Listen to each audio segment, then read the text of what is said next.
Please be advised that Little Miss Recap contains adult language. Everyone who's ever pissed me off in high school would be getting a JT's cameo.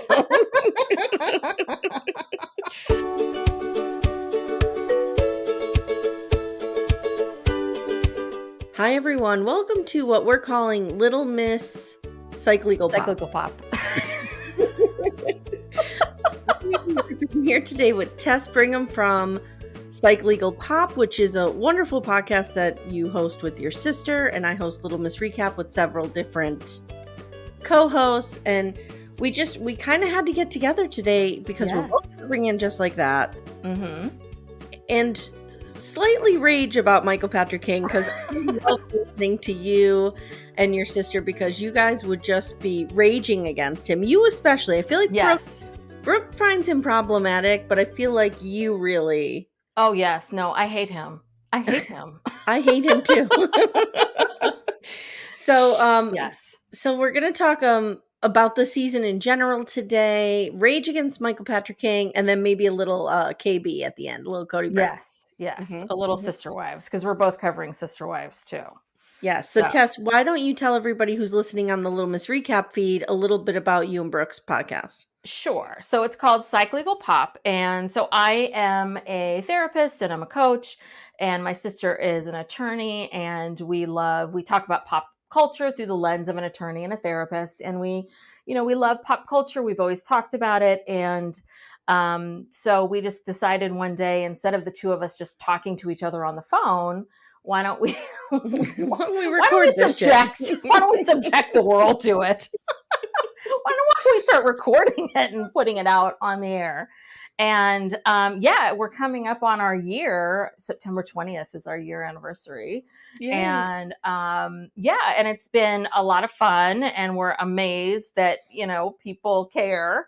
And and we just, the Sister Wives thing, because that's been a little bit, as my husband says, our bread and butter, that we just fell into because we would talk about things, but it was the Sister Wives episodes that people were really interested in. Like those were the most downloaded episodes, and we're like, oh, we better start covering it. And of course, when we first started was season 17, and I never really watched the show. It was Brooke that watched the show. Okay. Like, what is? Okay. I remember watching the show a little bit, and so she was like, "Oh no, you got to get on this, and this is good. This is getting really good." And so we started watching the show, and then we started doing this rewind. And now that this new season is back, oh, it is so good. It's so good. Good. Over on Little Miss Recap, like, I started this podcast thinking, oh, I'm just going to cover streaming scripted stuff. Mm-hmm. I'm an idiot because nobody wants to hear that. They all want to hear Cody Brown. They all want to hear we're doing 90 Day The Last Resort. So I always like to jump in on a show on season 18, so we're jumping right in on season 18, one of the pioneers here. And I agree with you. People are crazy for this show. Yeah. And I've watched it from the beginning, and I am super interested in polygamy. Like, I don't want to be in polygamy, but I'm very interested. It's like, it's culty enough, but there's also like all the interpersonal dynamics that I'm really interested in. Not like the Warren Jeff stuff, but more the Cody Brown stuff. No, because it's the Warren Jeff stuff, the abuse, like that kind of abuse is really, it's dark. And that the other thing too was we covered for a long time, we were covering the Duggars, and we were covering, the Menudo case, and some of these things were really dark, and we were just like, this is so depressing. We can't do this. So there's something about Sister Wives where it's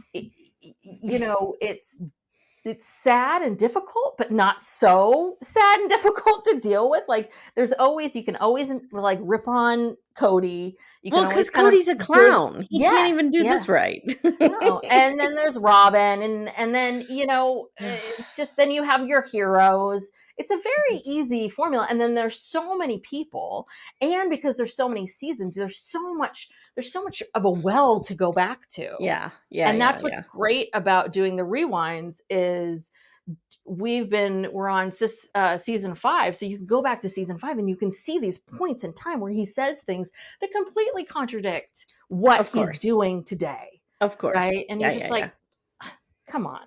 you know.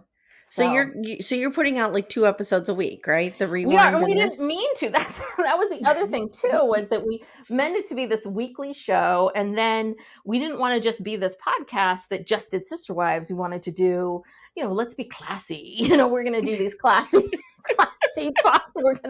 We're gonna still do our Netflix documentaries, but now we're just like all Sister Wives all the time, and we're just very happy doing it. So Yeah, I love doing it too. There was a time I was putting out like 5 episodes a week. Now I'm like, it has slowed down. yes, Well, and just like that ending helped. yes. And my best friend and I do Yellowstone, so that's Mhm. ending. Now we're doing Virgin River, which is like the cheesiest Oh, yes. cheesiest I stopped cheese watching that you that. could find. I love it Yeah. so much. It's so like you come home and you put that on and you forget that the world is burning down around you. But I told you I started watching Yellowstone because so many Yeah, people kept like yeah. shoving it down your throat, and I was like, okay, fine, I'll So start good. watching that. And now I really want to go to Montana, Mhm. but Well, I you just can't because 'cause you're a dirty, dirty Californian, yeah. Oh, I and haven't they gotten to won't that let you over season there. yet. I haven't gotten to that season, but the first season just made me laugh because I was like, okay, so the moral of this first season is this: it's really hard to be a man. It's so hard to be. And then you pointed out to me it's hard to be a white rich Mhm. man.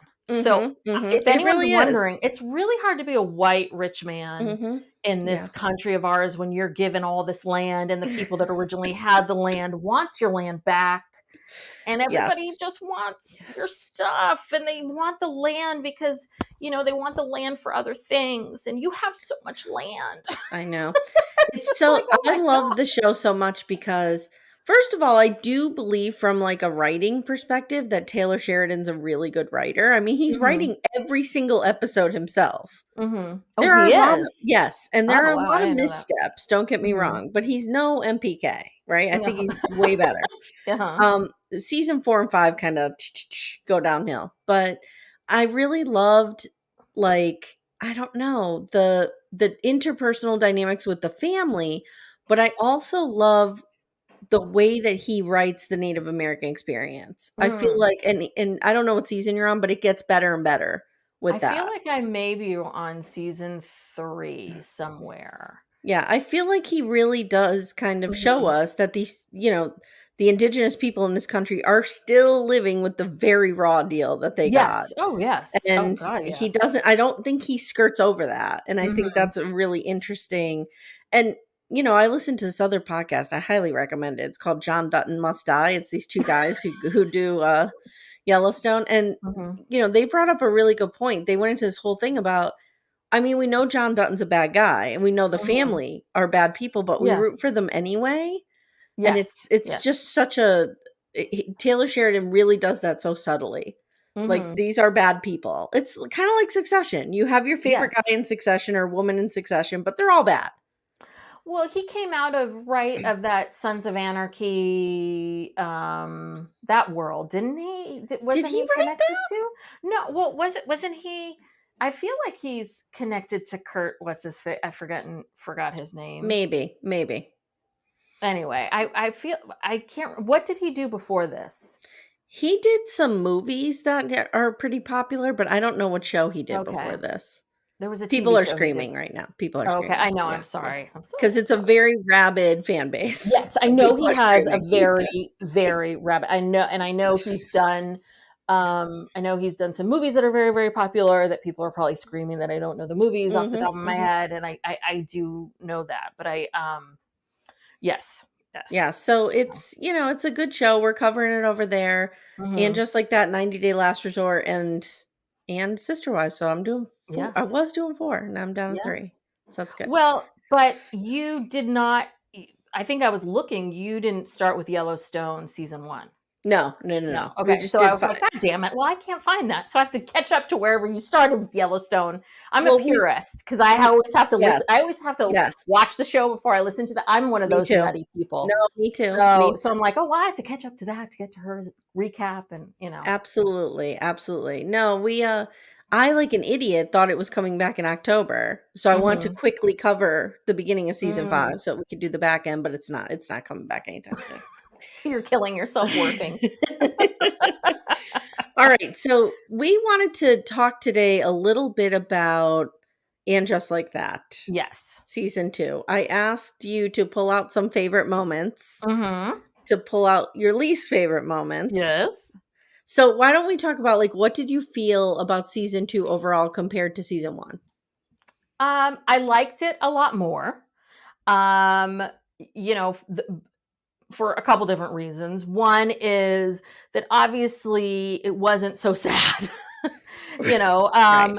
Right. and because they weren't shoving so much down our throats. I mean, I think I, like so many other people, had such a problem with season 1 because I just couldn't stand the, oh God, okay, everyone has to have a person of color friend, and everything. We've got this non-binary character, and everything needs to be shoved in our faces, and just this It just didn't feel need. authentic. It No, didn't feel authentic. it just felt like, what are we doing here? And it's this huge swing to, I don't, make up for all of the mistakes and the things that they made in the 90s. And it was like, it was a different time. It was a different, and I'm not saying this, I'm not making this excuse of, well, it's a different time, so that's the excuse. I'm just saying that But the world this has isn't the reality. progressed. The The world world has has progressed. progressed, Yeah. but make it more of a natural progression Yep. of Yep. where we think these women would be in their lives, right? So what is the normal natural place?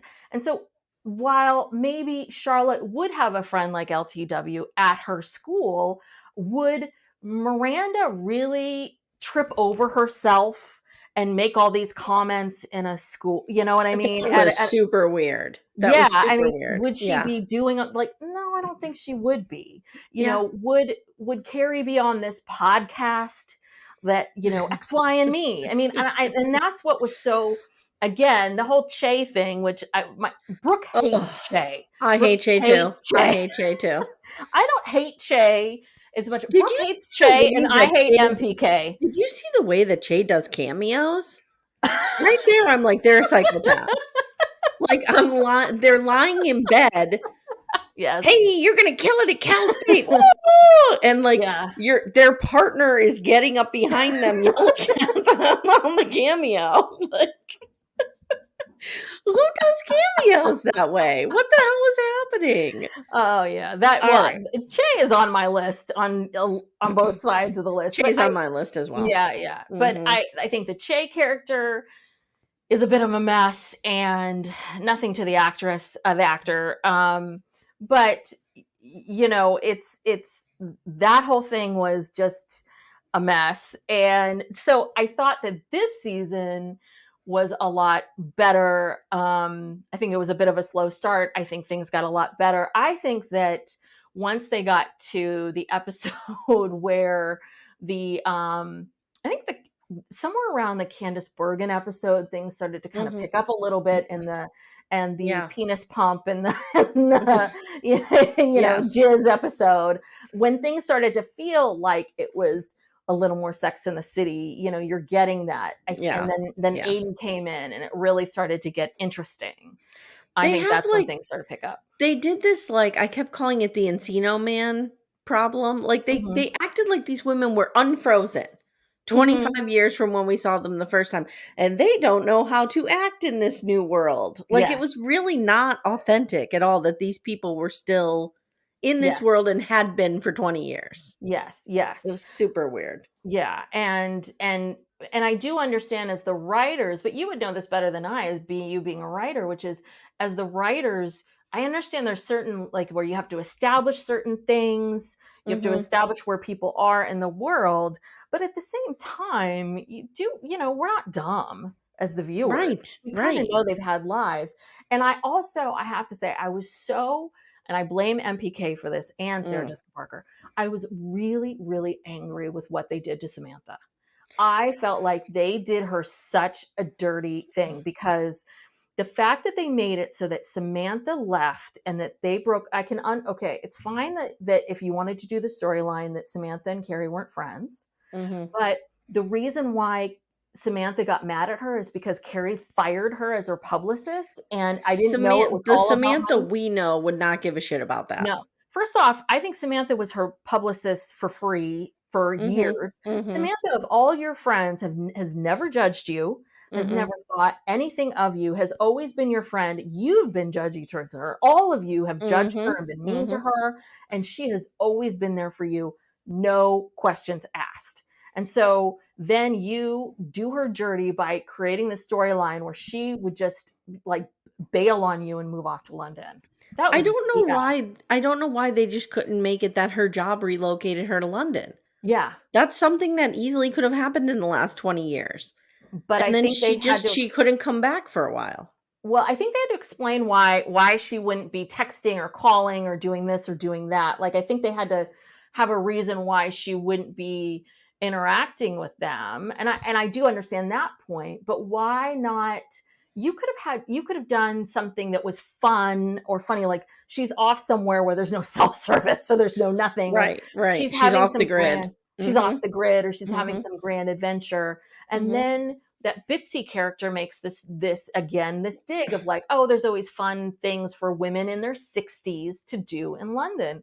And this is Mhm. one of the issues that Kim Cattrall always had, was the fact that it always was planted that she was older than the other women, because Yeah. and I this was an issue, was that it MPK and Sarah Jessica Parker, they're up each other's assholes, so they're such asshole I did buddies. not realize that this Yes. was happening. Oh, yes. Those Mhm, mhm. 2 are very, very tight, and that was the issue with Kim Cattrall. Is one of the reasons was she felt like, she's getting written parts this part is getting written so that she looks like the butt of the jokes, and she's, Yeah, always the older one, and it pissed her off. yeah, and I So, don't blame her. I don't I don't blame her. blame her at Mm-mm, all. mm-mm. So, I felt like that was a big F you to her, and that just angered me. I just felt like that was Well, and I feel stupid. like they're trying to make Seema that character, and I Yeah, really like Seema a I lot, do.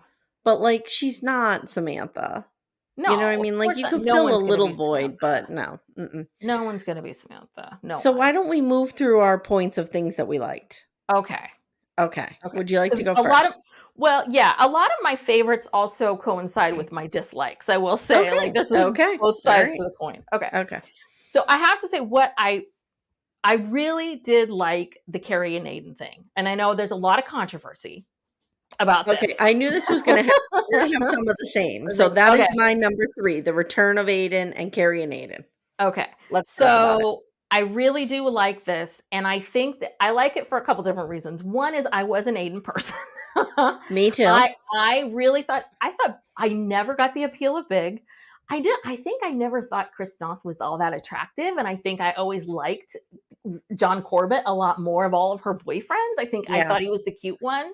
yeah. And I think in my own life, I married much more of an Aiden than a Big. Mhm, I mhm. think that all women in their lives have had sort of these versions of Aidens and Bigs in their lives. And I think I chose much more of the Aiden and the Big and Mhm, in my mhm. own life. And I feel very happy that I did that. And I think I felt I made a good choice. Yeah. And and so I and I just feel like the fact that I think it's always so interesting that really truly we've never seen in the show has never shown us the day in day out of Big and Carrie's relationship, Yeah, because like, all we got were some scenes of them, like, putting on Motown and cooking dinner, and, like, yes, that was it. Like, 1 or they've 2 scenes. they've never been able to show us Mm-mm. Carrie and Big being in a relationship. And the little bit that we eventually did see it in Sex and the City 2, the movie,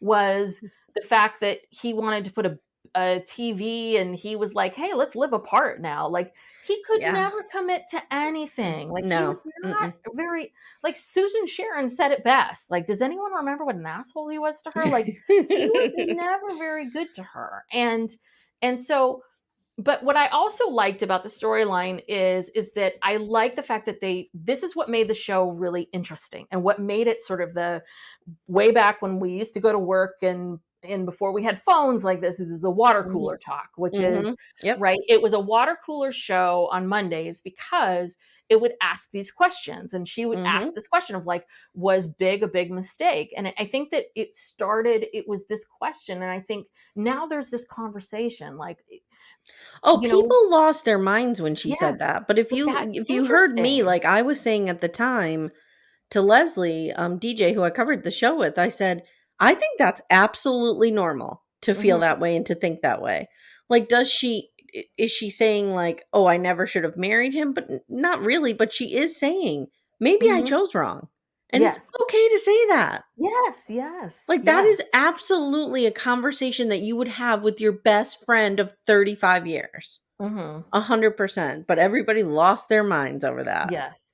But the thing is that you have to so but the show, that's what the show was. It was interesting. It was a Yeah. show in the 90s that had sex in the title, and it was asking these interesting questions like, can you the first episode was like, can a woman have sex like a man? Can you have Mhm. sex Mhm. without feelings? Can you Mhm. can you have this kind of relationship? Can you have that kind of relationship? That's what this show was really about, was asking these larger questions about sex and relationships. And here we were finally back to this place of let's ask interesting questions. And this was a great question around like, what if that was all a mistake? And these larger questions of, does it really even matter, at this point? Right, And and should then I you're like question it? Should I not? All of that. right, and then you have Aiden feeling like, obviously he has his children. He wouldn't Hmm. want to undo Yes. that, although after getting eyes on that Wyatt, I might wanna undo things. I mean, he is a little troublemaker, that one. But, like, it had to everything happened. I just loved it so much because I feel like it's very similar to my story where my husband and I, we didn't date, but we were really good friends in high school, and then went our separate ways and came back. Mm. And I Mhm. love that idea of coming back and just meeting at a point in your life where it's right. Mhm. And this was right. I did Yeah. feel though that as a writer, and I'm giving MPK too much credit here, but I Mhm. loved what they did with Aiden not going in her apartment Mhm. because I felt like that was a metaphor for them avoiding big. Like they were Mm. avoiding it and walking around it and not Yeah. addressing it. And he didn't address it until that last episode where they kind of had Yes. to face reality and say, this is not going to work right now. Although now Yeah. she has to wait for 5 years. I don't know what that was. Well, MPK, what the fuck? that's part of my Oh, do you other curse on list. your podcast? Can Oh I yeah, curse? God, yeah. Okay. Yeah, yeah, yeah, all the Okay. time. Yes. But my mom, annoyingly, always used to say to me when I was younger, and she's absolutely right, because I say it to my clients now, which is that all of life is timing. And so Mhm. that's the other part of why you end up with certain people. People get so attached to this idea of the one and magic and da da da da da. I And it's like, know. well, not really. Mhm. Yes, you have many ones, you have many soulmates, there's many people out there that are right for you, and who you end up with really is about the person that you meet when you're ready. I mean, I'm sorry, what Miranda said about your light being on, your lights Yeah. on, everyone, Yeah. their lights on when your lights on, and it's like great, and you connect, and Mhm. it's gonna work. And Mhm. so that's the thing about the timing piece, was she and that's the other part that's so interesting about this, is that maybe she and Aiden weren't right back then because he Mhm. wanted kids and family and all of that kind of stuff, Right, but and they're he right got to do now. that. He got to do that, but they're right now.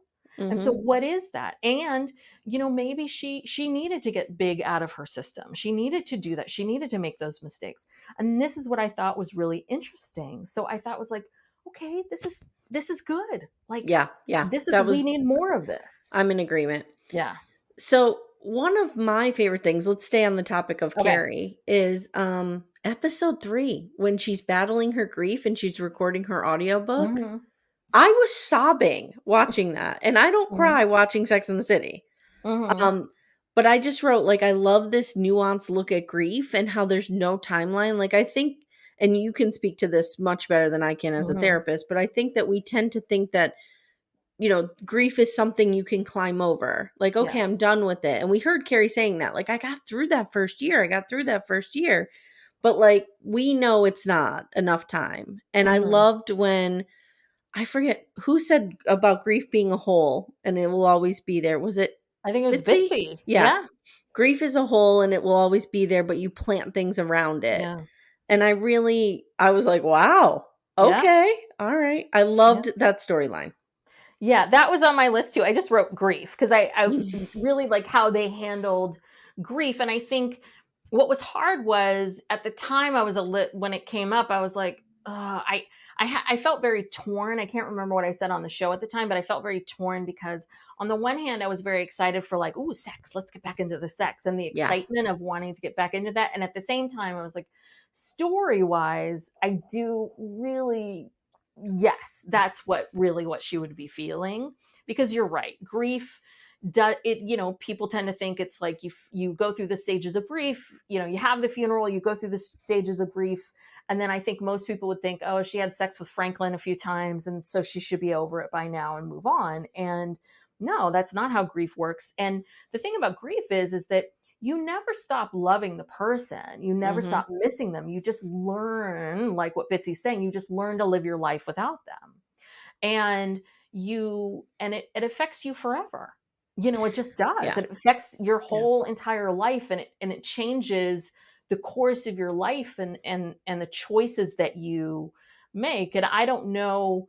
I mean, I personally have had this sort of strange life because I lost, my college roommate when I was 27, and then I lost another Mhm. really good friend when I was 45, Mhm. 46. And it's a strange thing where it's like, I hear about people who go on these girls trips, and it's like, Yeah. I've never done that because like, and my mom, it's so funny. My mom said to me, she's like, I think about that. And I feel like Yeah. because like a lot of my friends are dead. Like, and Yeah. that's like, that changes the course of your life when you have these things. And it's like, I still experience a tremendous amount of grief. It doesn't affect me in this like day in, day out wallowing, but it's this feeling of this has changed the trajectory of how I live my life and the choices that I've made. And people don't, but I don't talk about it all the time. It's just, Right. it's there. It's always kind of there with you. Well, and I think that's why I love the metaphor, the analogy of the whole, because Mm-hmm.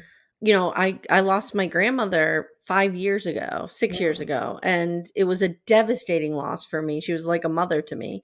And I was just saying to my husband the other day, like, there are times where I fall into that hole again. Like, oops, I didn't mm, realize it was there, and I'm yeah. there. And all that pain is like right there, like a hot stove that you can't not touch. And then I'll go months without even Yes. thinking about it. It's so Yes. weird. And But it the hole happens was so huge quick. when it first happened, and now it's like a little tiny pothole that I still Yeah. kind of trip into sometimes. And it doesn't take much, right? No. Because people Mm-mm. think that it takes something for you to get there, and it's like sometimes it's like like a thought or a memory comes in your mind, and all of a sudden Mhm. you're there, or maybe a song or this or that, and then woof, you're there. And then other times you a memory will come on, and you can laugh, and then you can Yes. move right along, and you're just Yeah. like and the and why you can sometimes and why you can't other times, I have no idea. We don't know. I don't Yeah. know. And that's why grief is so perplex. I mean, it's so perplexing. And when I get clients who come in, I always say to them, like, there's nothing I can say to change this for you. I'm not really going to Mhm. talk that much. There's no Mhm. solutions. I'm just going to Mhm. listen. Like, Yeah. there's no, grief is just, it's just all you can do is listen. It's all you can do and just let someone process. There's nothing else you can do. Well, I really appreciated I felt the nuance with which they handled that. Yes. It was very Yes. interesting. And her Uh, running into Bitsy of all people, I think that was good Perfect. because she needed someone like that who really understood it. Because that's the other thing with when people are going through grief, I always recommend that they go to a grief group Mhm. because nobody else gets it than other people who are going through grief or have because I always say that people fall into one or two categories: people Mhm. who have experienced grief and real true grief, and people who haven't. Yeah. And so, and once you've moved over to this category, okay, you're here. And when I Yeah. talk to people, like exactly what you're talking about, once you've been over here, you get it. You get it completely. Yeah. But if you have not been over here yet, you don't get it. Yeah. So, Absolutely. Absolutely. Um, do you wanna give us your other oh one? yeah. My Okay. next one is I love this new, it was a little bit up and down, but I'm loving the new Charlotte. and especially Charlotte's speech to Okay. Harry at the very end about Yes, women. yes. So Yep. it was very up and down about Charlotte and everything that she was going through. I mean, I didn't love, like, I don't know, the condom and the I snow, didn't and love I dust didn't love, balls. I I did not love dust balls. That's on my list of no. When he ugh. um, but I will say that I really loved when she finally just got that goddamn job. It's like, Yeah. good, Charlotte, get the job, start working again. And the emergency, getting that call from her kid, and the emergency, and her giving it to Harry, and just being like, that next morning, it's the final episode of her turning around and going, you made a couple breakfasts. Right. You got the kids Right. off to school. You are doing the bare Yep. minimum. And I'm glad that they're talking about this, because this is very much what all women go through. And any woman who has a full-time, any kind of job, and who has kids knows that this is, no matter what. Listen, I have a very helpful husband who cooks. He does all the cooking, Mhm. everything. Mhm. And we both work. We have one kid, one. Mhm. And I do so much more of the emotional labor, of the Yes. coordination, of the Yep. this, of the that. Yep. And it's not that my husband doesn't want to try. It's just, if they know you're around, they just rely on you to do it. And then they do one or two things, and they act like they have solved Yeah. the mystery Yeah. of life. And they I want a big hug. They want a lot of thank yous. I especially feel like that's true in my house with 2 teenage daughters. Mhm. Like, they just come to me for everything. Mhm. And I mean, Timmy's a pretty involved dad, but they just would rather come to, like, they go to him if Yeah. they need to know how to wash the car or how to put air in the tires, or, Yes. or he's a very good cook, so they will, like, cook with him and go to him about cooking. But for me, it's like everything. I have to Yeah. remember dentist appointments, doctor's Yes. appointments, who's broken up with who's dating who this week, who's mad at who's, you know what I mean? Who's frozen out, who's blocked on Snapchat, who cheated on who. Like, I know everything. And so it's like just this, and then I find myself repeating it, which is so funny because I pick up the phone, I call my mom, and I'm telling her everything. I'm not calling my dad. Call my mom. And I'm like, "Mom, we hear this." Da, da, da, da. So now my mom will call me and she'll be like, "Oh, is he the one who kissed the other one's boyfriend?" And Mhm. did like she knows all the drama now too. So yeah, I get this. And I get Yeah. like, twins was a nightmare world over here. Oh, I And cannot imagine I cannot.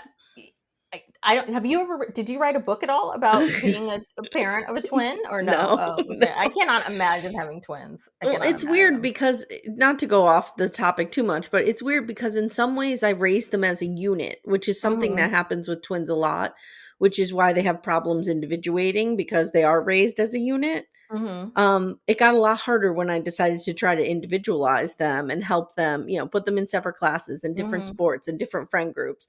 Then I was like, oh shit, I have two kids. Yeah. Like it was almost like I just had one.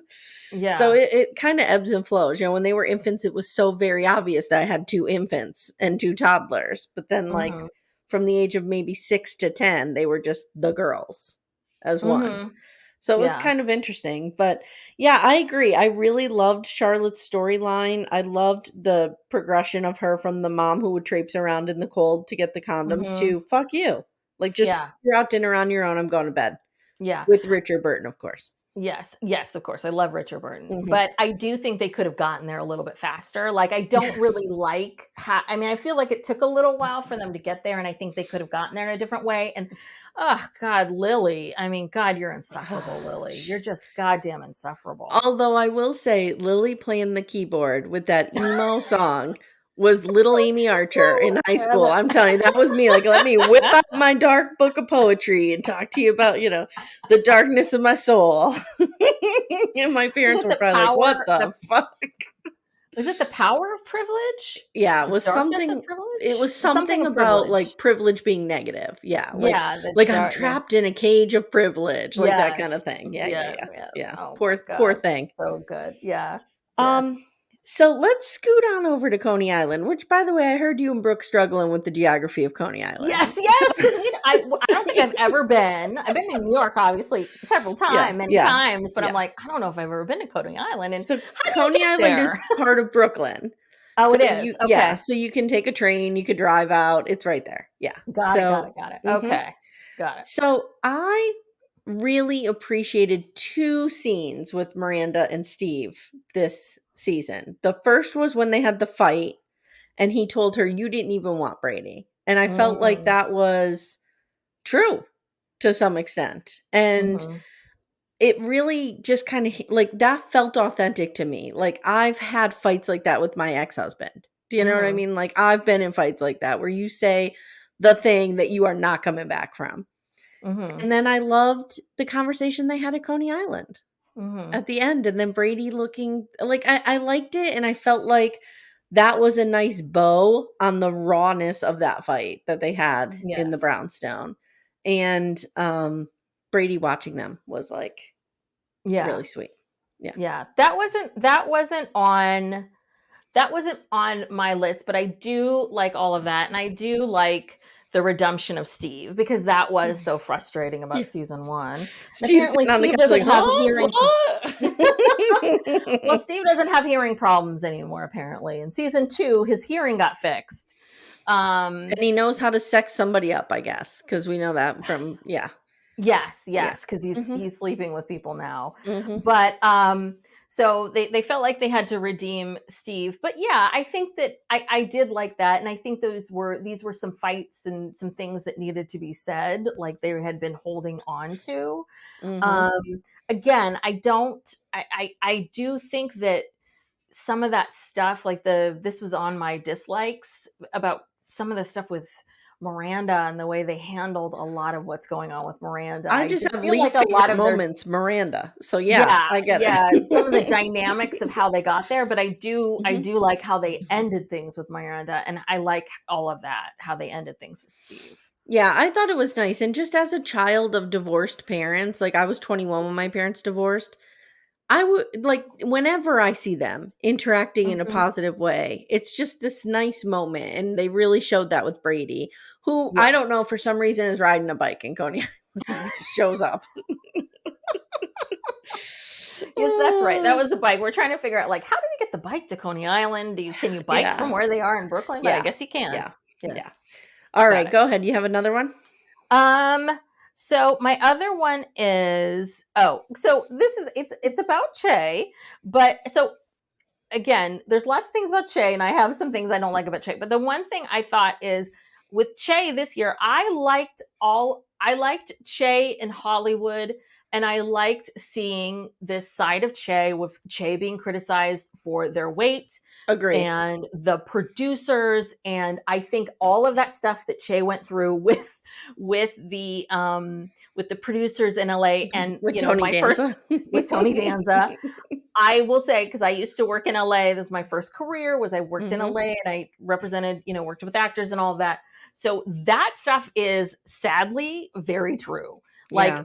people get these whims, the whole Tony Danza thing where Tony is like, well, I'm Italian, so we're going to make this character now, Italian and Irish, and Yeah. we're going to do this now. I will tell you, because I saw that happen where you get some big star, and even if the star is not even like a star can come in, and I remember this very clearly. One star, very big star, came in and was like, I think let's make this character Armenian, like just Hmm. picking Hmm. things, like just because I think it's fun, I Yeah. mean, just Yeah.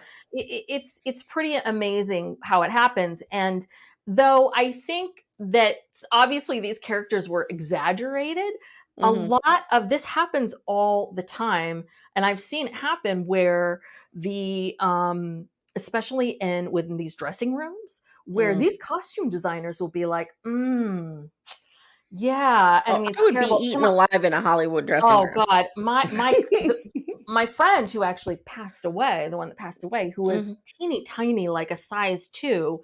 I mean, Hmm. she would tell me these stories of like, oh, you can't fit into that. Oh, well, we don't really Hmm. have anything else. Yeah. You don't Yeah. think you Yeah. could fit into that? Gross.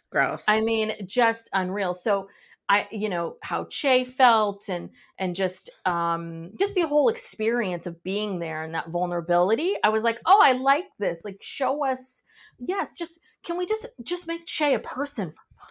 Yeah, Just the make him a actor, person. is it Sarah Ramirez, the I think actor? it's Sada. Sada. Sada Ramirez? Yeah. They are a good actor when they are Yes. given something worthwhile. And we Yes. saw Yes. that in those vulnerable moments. Now, that cameo, I don't know what was going on there. Hashtag never forget. I will never forget that cameo. And I said to Leslie on our episode, I'm like, if Sada Ramirez was smart, they would start doing cameos as Che, because I would order 25 of them for my worst enemies. Everyone who's ever pissed me off in high school would be getting a Che Chance cameo.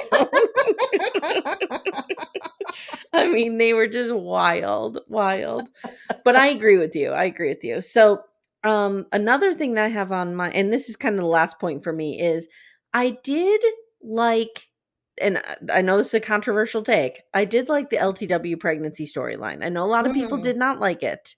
But the reason I liked it is it helped fill the character of Herbert out for me a little bit more, because I was always like, first of all, I called him husband throughout the entire series because I didn't know his name. And that was like, a husband just constantly is sneaking up on her and trying to bang her. Like, what is he doing? What is the purpose of him?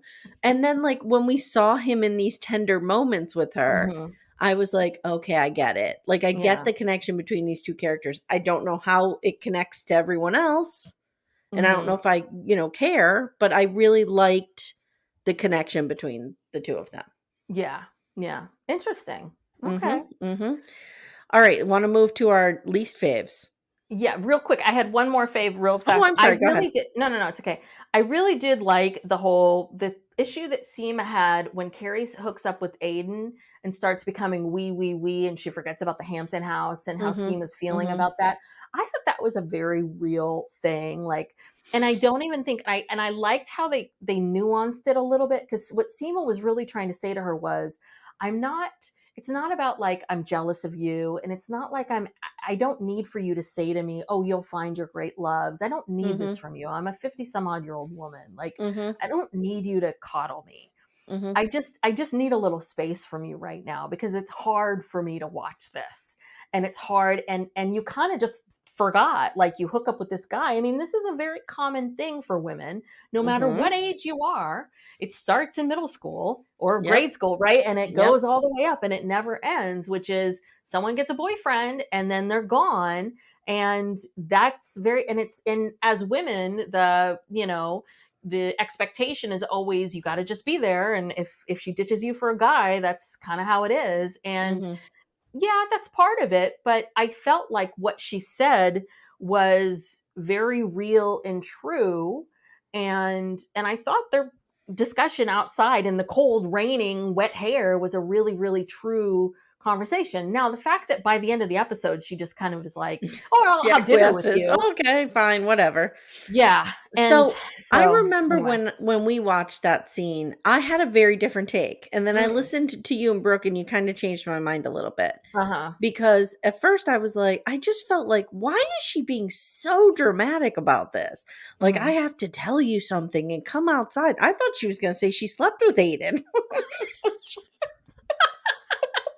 Would have been an amazing twist. Don't let me near that writer's room, because that's the shit that's going to happen if I'm at the helm. Hey everyone, stay tuned. Little Miss Recap will be right back after these words. So, like, I was like, oh my God, what is this deep, dark secret she has to say? But you're right. Like, when I think about it in those terms of, Seema is on this endless quest for love, and here's Carrie, who she thought she was in the same boat with, at least for a little bit, is now jumping ship, and she's in this little canoe. Yeah, I don't know how long I could carry this metaphor out for, but you know what I mean. She's in the canoe, and she's like real lonely paddling to shore. I don't know. Yes. Yeah, so you guys did change my mind on that, and yeah, I feel better about it. It's funny because Seema didn't even make my list. I like her. But like, I don't feel like they gave her a lot. Well, this actually then moves right into things that I dislike about the series. All right. Yeah. Because go ahead. Give us one.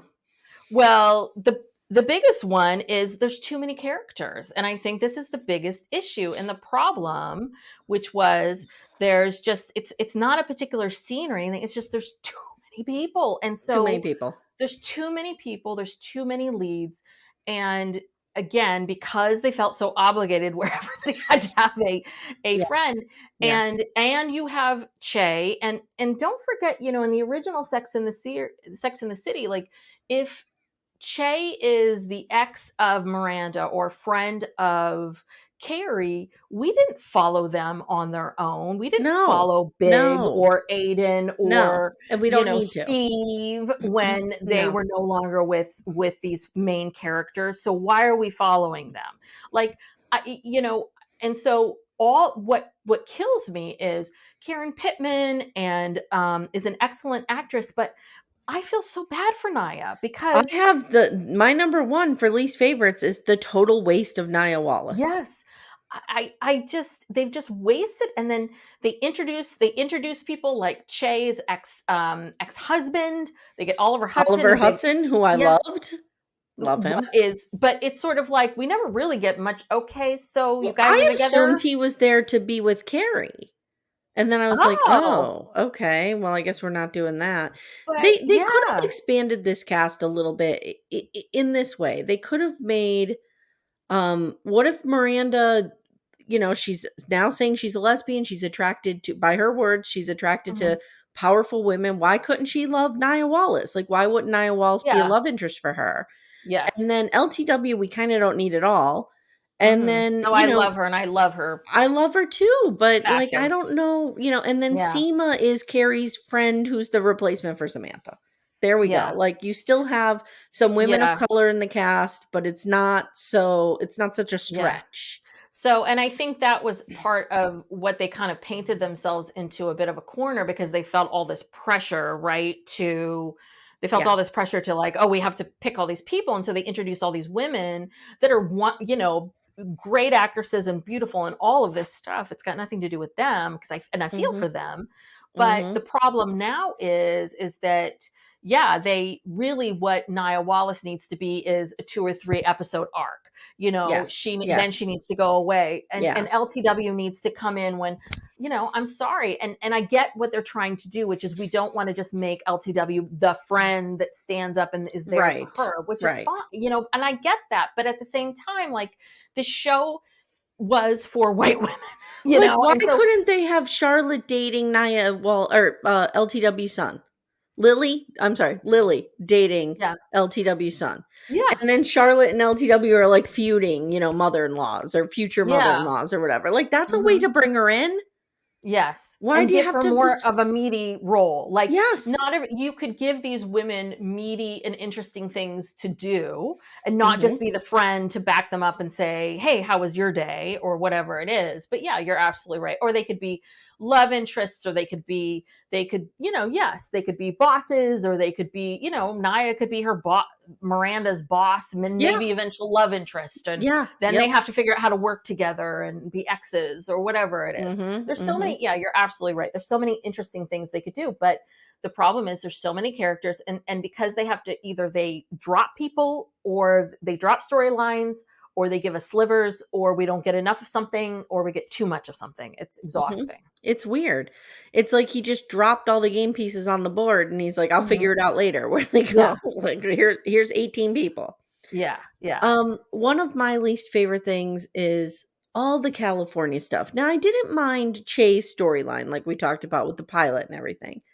But the first few episodes of the season, Miranda's off the rails. We see her on Yes. a beach. She's losing her phone. She's at an AA meeting. She's strapping on a dildo. She's getting Yeah. tattooed. What is happening? I'm Yeah. so glad that she ended with her job.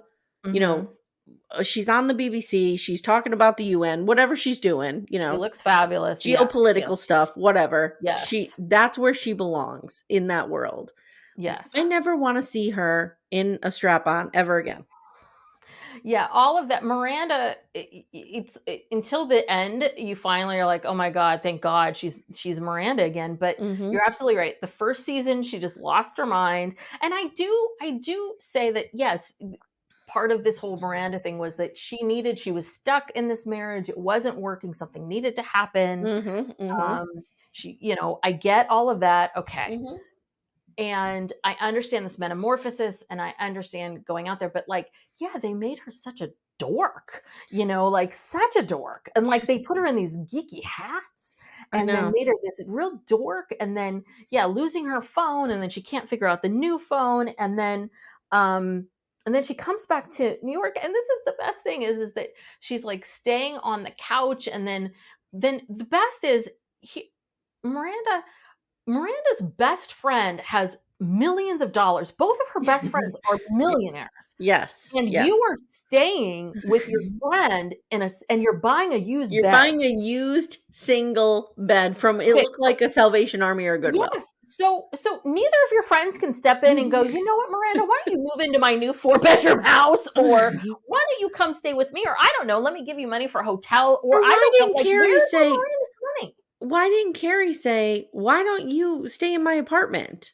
Well, you can have it as long as you need, and then I'll sell it when you're done. Yes, exactly. It was wild. It was wild. Like, these are the worst friends ever. Like, they're terrible. God, at least treat her to a bed. At least pay for a brand new bed. Like, Carrie, you can afford a new bed. Yeah. Like, buy her that. I mean, but the other thing was, too, I don't know if Brooke said this or not, but it was a little bit like, isn't his studio soundproof? Like, why can't she hear everything? Right. How can she hear Nia Wallace going to Pound Town constantly? The hell's going on?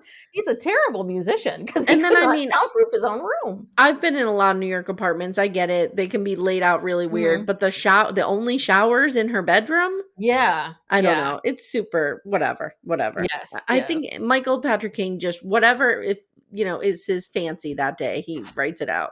Yes. That whole thing is so weird. That's all I have on my least favorites. Do you have more?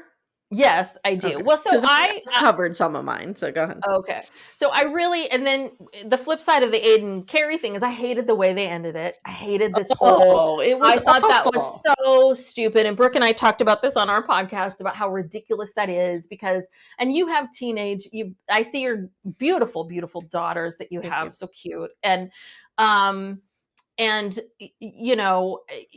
you know how much they change and grow, right? My son is 15. It's like every day there's things that they evolve so much. Of course. Obviously, 5 years, I mean, so much happens. So why is he waiting till this kid is 20? Yes. I mean, that's so crazy. Like, don't you think most likely you'd like for him to maybe go to college? Like, what? You need to be around for while he's in his dorm room? I mean, that is insane. And I have news for you. Michael Patrick King, you obviously don't have children. Clearly. But the other two women on that write the show have children. Like, so you overrule them so much, or I feel like they have young children though. That was the gist I got from listening to them. Oh, okay. I thought so. I could be wrong. Maybe I'm wrong. I feel like they're around my age, and that they're like, I feel like they're in their 50ish and. Well, I feel like once my girls got their driver's license, I never see them. In fact, we were laughing so hard. Oh, did your other girl pass? She passed. Yes, I heard the story about one guy. I was like, how much fucking money did to get you to pass? We took the test in like some shady third party authorization garage. I was like, oh, that must have been horrible. It was so funny because last night, like I made this big dinner, I made like grilled chicken and salad, and Timmy and I ate, and then I went to Target and I came home and I thought, oh, did I even feed Samantha? She was in her bedroom the entire time. I never even called her out to tell her dinner was ready because they are never here. Yeah. Like I'm so used to them not being here. So what is Aiden going to do? Just sit in his farmhouse and wait until they show up again? Because you're going to be waiting a long time, dude. Especially when they're 18 and 19. Yes. It was so weird. It was so weird. You listen to Heather McDonald, Juicy Scoop. Are you a fan? Okay. It seems like people are very divided on, there's a whole rift between Heather McDonald. I don't really, I have no opinion on her. Yeah, I have no opinion. It's like, whatever. But I listen to Juicy Scoop. I like the show. So she had this is the best. So she had this theory of like, she was like, what if, this is, because I have to give her credit for it, it's not mine. She's like, what if, and the season comes back, Carrie somehow is like with Charlotte or whatever, and Charlotte's, Rock is on some sort of traveling soccer team, and they run into Kathy, and Kathy's there with Wyatt, and Wyatt's on the soccer team, and she's like, oh, what's going on? He's playing soccer. Did his leg heal? And she's like, what do you mean leg? He never broke his leg. And it's like, what? She's like, oh, Wyatt was never, what are you talking about? Wyatt was never in an accident. And it turns out that the whole thing, that Aiden made the whole thing up. No, he's not that diabolical. No, I know, but I just thought, I was like, it would be pretty amazing. Could you imagine? And I just started thinking about that. I'm like, what if the first episode is like, and then you get one of those, then she confronts Aiden. He's like, yes, it's true. And then you get all those flashbacks where it's like, I got you to sell your apartment. And then you see how he like you can see him going back in time. It was all part of his master plan. Like some kind of piecing things together from things that I saw that Big died, and I knew that this was my chance. I knew you would. I think this is some fan fiction that we need to write. And then he realized, it's like, I knew I had to get your apartment. And then I knew you wouldn't be doing that. And so then I would do this. And then he pieces it together to get her to sell her apartment, buy a new apartment. And then just when they were going to be back together, he breaks up with her. And then, but she interrupts his master plan. Well, I heard a theory. Awesome. It's not quite as juicy as yours, but I heard like somebody said, what if there's a time jump? Like, what if we come back next season and they're ahead maybe 3 years, not a huge time jump, but 3 years, and Wyatt's 18 and they're ready to go. But then I'm like, but then why have them break up?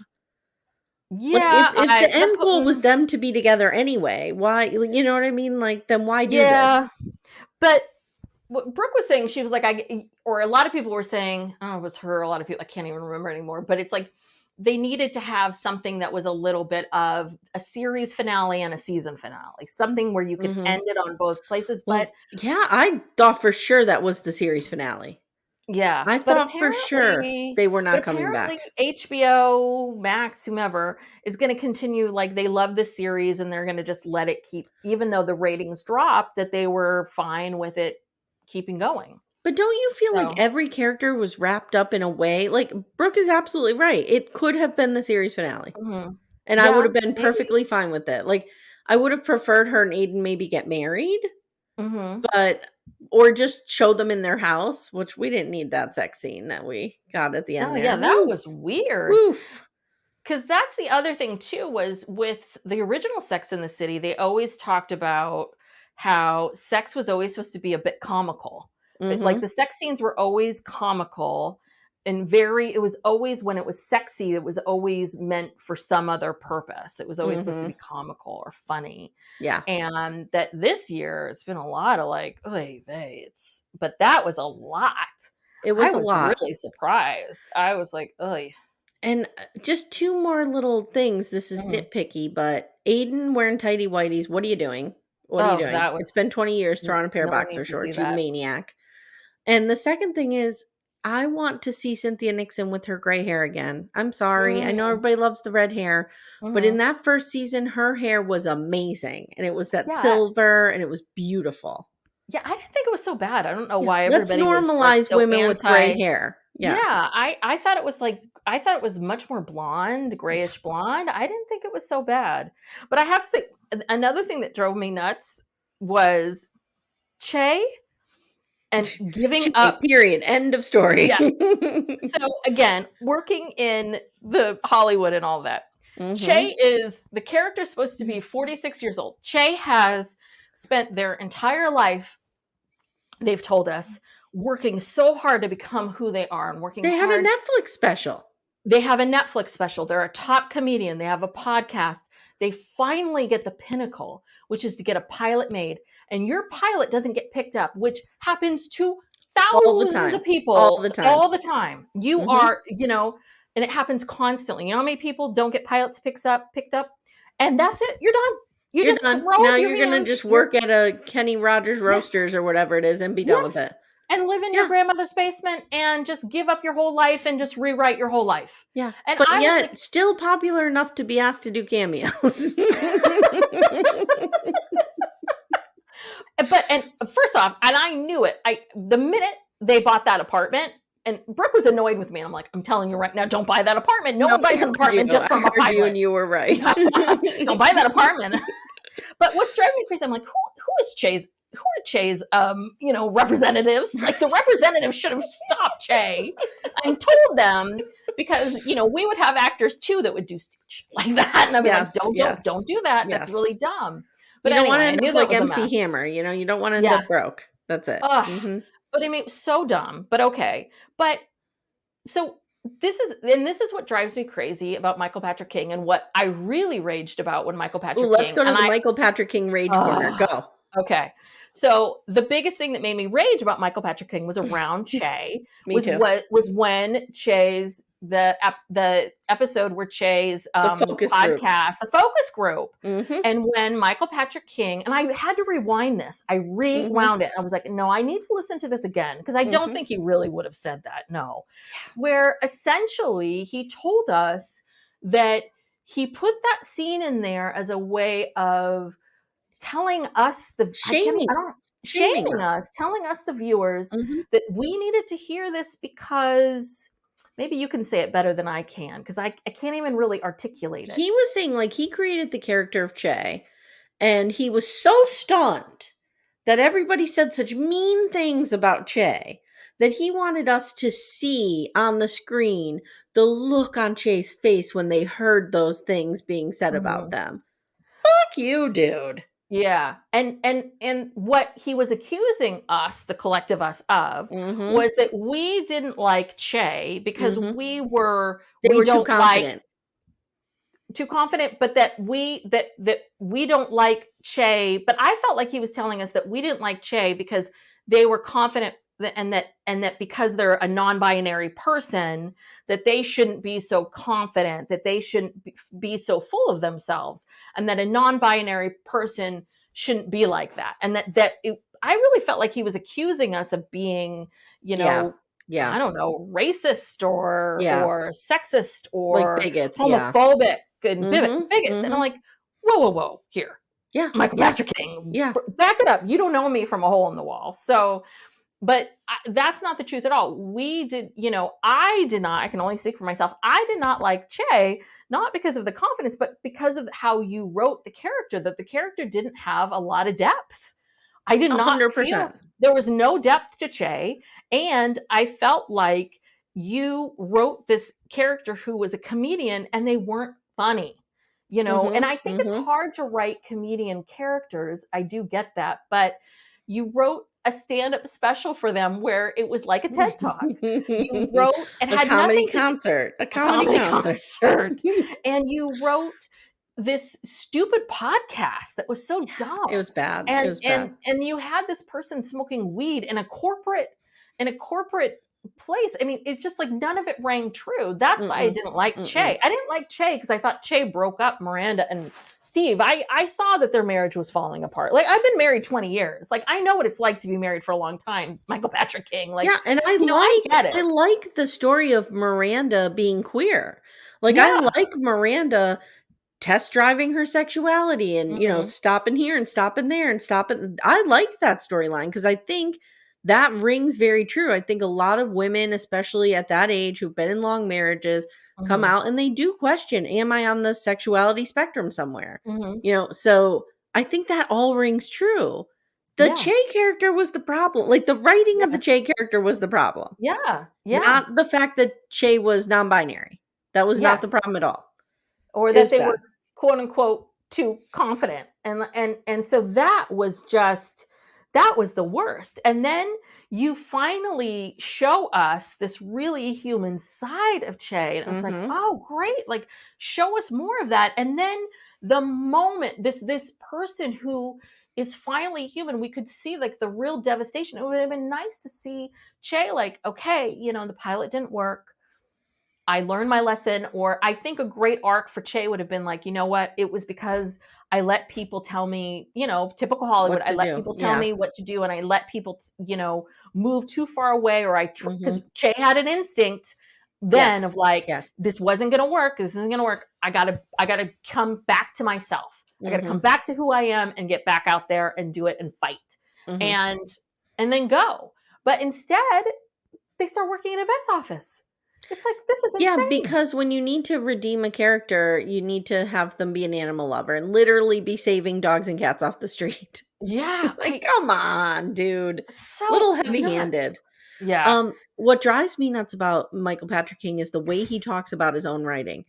Oh, and then you Oh. have this beautiful, sentimental sentence that just, and I'm like, dude, calm down. Like, who talks about their writing like that? Oh God, he's It's, so full of himself. He and then really loves himself. and I'm sure you've heard him. He brings, Samantha Irby on and these Mhm. writers, and then he just talks right over them. Yes. Yeah. And then they'll say something like, "Oh, and then, we wanted to bring Aiden in," and he'll go, "I did that. That was my idea." I'm like, Mhm. "Okay. All right." Who's a bigger narcissist, MPK or KB? Cody Brown. Or as he will forever be known now that I heard you slip as Covey Brown. What did I call him? Covey? Yeah, Kobe? you guys on your podcast last week, I think, referred to him as Covey Brown. Covey. They're both narcissists, right? Like I'm not Oh, they're asking I'm both. not asking for like a diagnosis, but they both No, seem but to they be are. narcissists. Yeah. Oh God, yeah. I mean, I think MPK is probably far worse because he's had more, listen, he's on a larger stage Yeah. because he's getting Emmys and awards and all of that. But yeah, it's listening to it's like almost like this weird sick, it's like a car crash almost listening to that podcast, The Yeah. Writer's Room, Yeah. because it's like I know what it is going to be, and I know I'm going to get angry, and I know I'm going to get full of rage, yet I keep doing it to myself. And I do like to hear behind the scenes. I like to hear a little bit about what the process is. But these two women who, is it Julie and I don't know. I just know Eliza? Samantha Irby's one of them, but I don't know. Yeah, the two women that There's a have couple of been them. doing it this whole time with Mhm. him, Mhm. they've been doing it the whole time with him, been with him the last 25 plus years, and they just, they can barely get in there a word in I know. I edgewise. know. And I wonder for them, what's this like for them? I mean, sometimes one of them will talk over him, and I'm like, good, get in there. You get your point in there, Well, Julie. because he has to like take 25 minutes to be like, and then Sarah Jessica, in her infinite wisdom, she Mm-hmm. does this thing that is so amazing. She decides, oh, I'm getting choked up talking about it. She decides she's gonna stand at that table. And I'm Oh, like, yes. oh my God, are you hearing yourself? Like, Yes. stop. Stop. Yes. I Yes. could do a whole podcast in his voice. That's what I should do. Oh, Everyone will yes. unsubscribe and turn away. Well, and I'll tell you, as someone who spent a lot of time around actors, this is what actors and writers and directors are like at Oh, their I know worst. many writers like this. Yes. This is what, like, and when you're around actors and stuff, this is what they're like at their Mhm. absolute worst. Mhm. This is it. Mhm. When you're like, oh God, stop being so actory. Stop being so actory. You're just like, oh Stop God, I being so can't take it. actory. I All right. can't Well, take it. I know we But said we yeah. were going to talk about Sister Wives, but we've gone over. It's an hour Oh and 10 no. minutes. I mean, Oh no. Okay. we could do 5 seconds on Oh no. what'd you Okay. think of the fight? Oh my God. That was, as I texted to you, I was shooketh. I was shooketh. It was so intense because I heard when you and Amanda were talking about it, you said, oh God, we have to do a reenactment of this. And I remember thinking to myself, oh, they're never going to be able to do a reenactment of this. This is just, it was, It was like I 15 minutes long, and I don't it think we was, missed any of it. no, it was the entire visit. We Yeah. saw every single moment of Cody's visit. Yeah. I don't think he ever goes there. I was thinking to myself, she texted him and said, come get your stuff. I'm like, what stuff? What stuff? There's no stuff to even get. What stuff does he even have there? Maybe he has his like Manosphere books or something that he has his 4chan books. Yes. I love how he's like, I Googled and found myself in Oh. an incel community. Oh, and here's a question for you as a therapist, okay? Putting your Yeah. therapist hat on.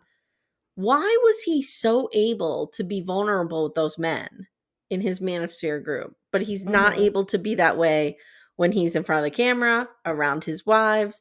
Do you think it was an Yeah. act, or do you think he has his guard down when he's with his manosphere?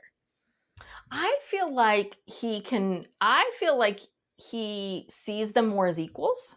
Mm. And I think that he also feels like he can control it a bit more. Oh, Do you know what control I the mean? I narrative. Mhm. control it and control the narrative. And I also think it's like these are other men in polygamy, like that one friend, Nathan, like this is another man in polygamy, and this is my Mhm. brother, and this is, my friend Brian. Like I think he sees them more of like this is my place to be honest and talk and do all that. Mhm. I just don't think he sees these women as equals. He really doesn't. I don't, but I will tell you, like, there are glimpses when we saw him on the couch and he was like so excited about going to Brian's wedding with this Mhm. sweetheart Judith. Is that Brian with the Yes. sweetheart Judith? Yes, When sweetheart Judith. he was lit up in a way that I was kind of like, there's the old Cody. Like, that's Mhm. how long I've been in a relationship with this man. Is I'm like, Yes. there's a glimpse of the Cody I knew from seasons 1, 2, and 3. Like, just the change in his demeanor. And I know, like, some of his kids have talked about this. Like, he has Yes. become like, and I do believe this happened around the time of Trump. Like, people started to become radicalized in one direction or another. Like, my dad started Mm. becoming radicalized against Trump to the point where I had to like shut it off, like mute Mhm. him. Like, Dad, I can't anymore. I can't. And I think Mhm. Cody's become so angry and just tapped into that anti-women, which is all kind of wrapped up in there too. Mhm. And he's really changed. And I'm Yeah. not saying he was ever great, but wow, what a different person we are seeing than we saw. You're doing the Yes. rewatch. What a different Yes, person. yes. No, he is very, very different. And he absolutely everything, he just blames absolutely everything on these women. And what's so hilarious is just watching him do exactly to Janelle what he did to Christine last year. I mean, every single thing that he's doing to Janelle, like, you're doing this, you're doing this, you're Mhm. doing this. And Mhm. it's like a replay of season 17 of him going to Christine, like listing all the ways in which she, did all these terrible things. It's like, and it's ridiculous. I'm like, we've seen this, Cody, we all have eyes. We've all just seen you do the exact same But thing. I don't think I disagree with Janelle that he wants her to leave. I don't think he wants her to leave. I think he just wants her to fall in line. Like, just Yeah. stay there. Don't want anything from me. Don't ask anything from me. Hmm. No, But he wants, yeah. stay married, but just stay over there. And I'm gonna stay at Robin's. Well, but then it makes me wonder, like, then what do you want from Mary? Like, the Mary thing He is so wants Mary weird. to leave. But he wants Mary to go. But so he wants Janelle to stay and not want anything. And then he wants to be able to, like, see her once in a blue moon and, like, hey, catch up and have lunch and then go away again. And then, hey, maybe I'll see you once in a while at Cody Pass. That's the part that's so bizarre. I don't know what he wants, Right, right. from any of this. I really don't. He just I really, wants really don't. loyalty, He loyalty and wants, respect. yes. Yeah. Yeah. It's I really think crazy. I think that if Janelle was more loyal and adoring of him, I think he would want that. Yeah. Yeah, I I think he agree. wants them I think he wants a bunch of Auroras. Yeah, and rah-rah. Yeah, I Aurora. agree. God, that girl drives me crazy. Well, Tess, it So, has been lovely chatting with oh, you. yes, yes, I yes. love I love I Absolutely. love your show. If you Oh, guys are thank listening to this you. on Little Miss Recap, please go check out Psych Legal Pop. I love the sister dynamic. As you all know, I did a show with my sister for a long time. Yes. Love it, love it, love it. And as I recall, Brooke is the older sib, right? You and I are the younger Yes, sibs. she Yes, is. we are. We Mhm. are. Mhm. We are Mhm. the babies. Yes. And Yes, and if go ahead, I'm sorry. I was gonna say, and if you're on Psych Legal Pop, please check out Little Miss Recap. Why don't you give us all your info, and then I'll give you all of ours. Okay, so we're on Instagram at Little Miss Recap. We have a website, littlemissrecap.com, and our Facebook group is called Backdoor Friends. Don't ask. And yeah, that's it. We're over there and we're doing, like I said, Sister Wives. Virgin River will be coming up now, and we're doing 90 Day The Last Resort. Okay. And I chit-chatted about our show at the beginning. So yeah, so we are on Psych Legal Pop on Instagram and TikTok.